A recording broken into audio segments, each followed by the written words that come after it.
Creating a healthy relationship with technology might seem daunting, but small changes often make the biggest differences. Here are some simple tech adjustments that have significantly improved my day-to-day life.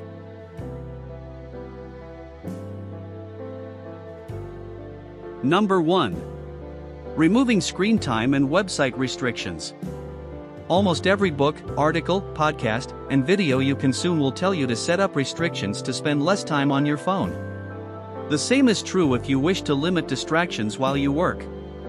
To be honest, practicing digital minimalism with site blockers like cold turkey was vital for cutting my initial addiction to the internet. But past a certain point, you have to be careful not to let the sites and apps you've blocked or limited time on control you. My restrictions reached a point where I tried so hard not to do something that I consumed more brain energy than would otherwise have been the case. It took around 4 years to remove these restrictions, but I can now focus better because these tools aren't dragging my attention.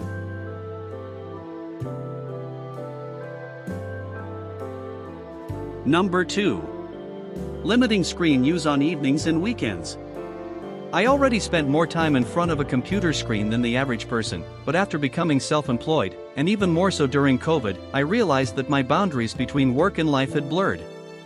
After realizing that working on weekends was getting me nowhere other than severe brain fog and writing the following week off, I decided to take action. These days, I now turn off my laptop at 6 p.m. every day. Similarly, I do not use screens on weekends, unless I'm texting a friend to meet up, using Google Maps to find my way somewhere, or something along those lines. I also try not to use my phone in the evening.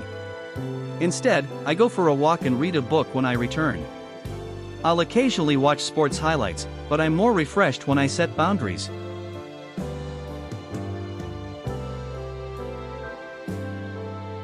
Number 3. Deleting most social media apps from my phone. I signed up for social media in 2009 and never stopped to think about my habits, leading to over a decade of mindless consumption. While enduring a difficult period in 2019, I decided to quit all social media completely and indefinitely.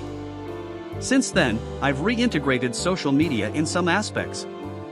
I created a new account after not posting on Instagram for a year, and I also use LinkedIn plus a handful of others. However, I do not have most social media apps on my phone.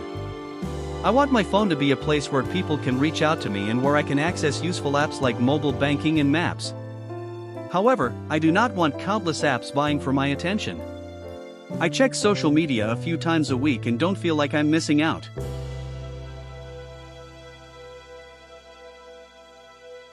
Number 4. Changing my music and podcast listening habits. I love learning, and podcasts let you effectively learn on the go. I've spent 5,000 plus hours listening to podcasts. I also enjoy listening to music when I'm working, exercising, and so on. However, things became a problem when I started using podcasts and music to block out the world around me. For example, I would listen to music that distracted me instead of helping me focus. Additionally, I found myself wasting time mindlessly searching for podcasts. I've been putting in a lot of effort to be more mentally present for a couple of years. Changing my music and podcast listening habits needed to happen as part of this. Others have spoken about cutting back on podcast listening, and I feel much happier with fewer daily inputs.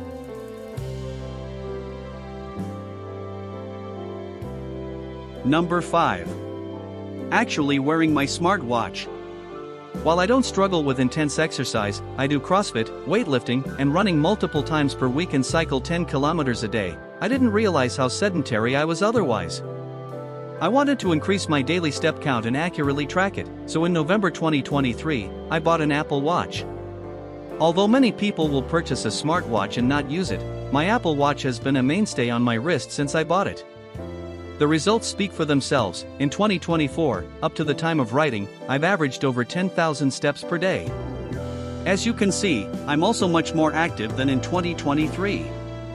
I know that 10,000 steps is an arbitrary number, but it's a sign that you're active throughout the day. And for me, my mental health and creativity are significantly better when I walk around 10,000 daily steps. I also use my Apple Watch to train better at the gym, and it's helped make me stand more during the day.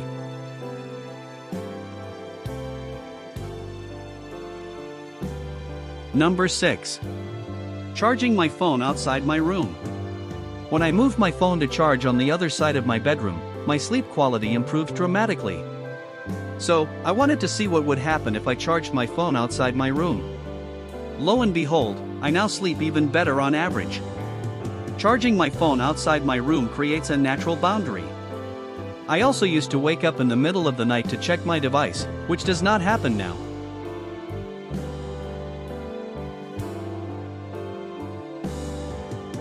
Number 7. Using Revolut to intentionally save money. I'm much better with money than I used to be, thanks to lots of inner work, though I still have room for improvement. Dividing where I put my money has helped significantly, as it means that not everything is coming out of one account. For example, if I go traveling, I like to have money in a Revolut vault. Doing so lets me know how much I have and whether I'm on track to meet my savings goals.